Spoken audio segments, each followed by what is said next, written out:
Now, in terms of talking about a service's lifecycle, what we're really doing here is moving beyond the on-demand services. Remember that when we talked about a simple on-demand service, basically it was started when there was work to do, it stayed alive as long as there was work to do, and as soon as that work was done, it terminated. Right? We can actually go much beyond that. Right? We actually have a lot more of the interaction available to us than that.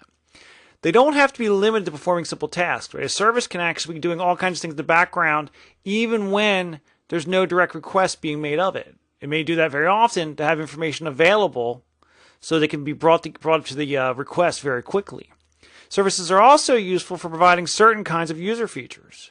Most music players on Android are implemented as services. Right? So in this module, we're going to talk about these kind of first 2 points here about going beyond performing simple tasks and actually having a service that controls its own lifetime much more directly. And then in an upcoming module, we'll talk more about those user-oriented features that are available from services as well. Now, at the heart of implementing services is the service class. All services inherit from the service class.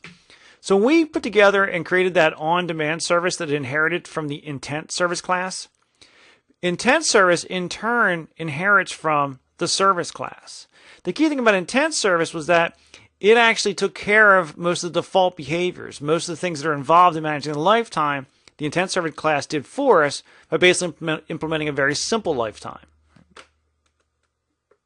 Now, the life cycle of a service is exposed through 3 primary methods. The first method is the onCreate method, and that method is called when an instance of the service class is first created. That instance is created in response to a request for work to do, in response to a start service request.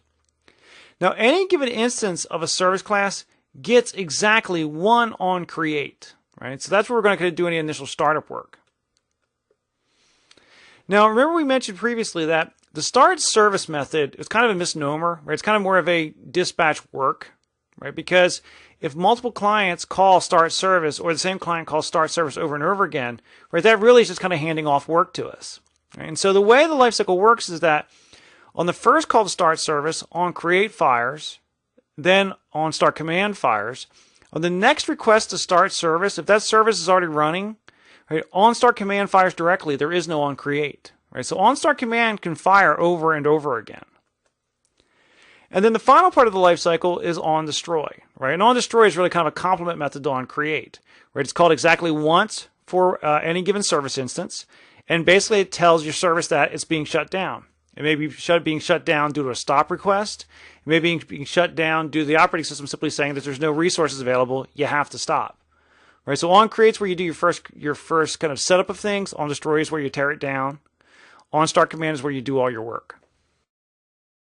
Now to illustrate the way that all works, if we take a look here and say we have some component, right? That component wants to use our service. So that component calls start service. When they call start service, the operating system goes ahead and creates an instance of your service class, then fires your onCreate method and your onStart command. Right, now that you're up and running, as long as you're still running, if another component comes along and calls start service, right, in that case, simply onStart command fires, right, because that's where you're going to do your work for that service.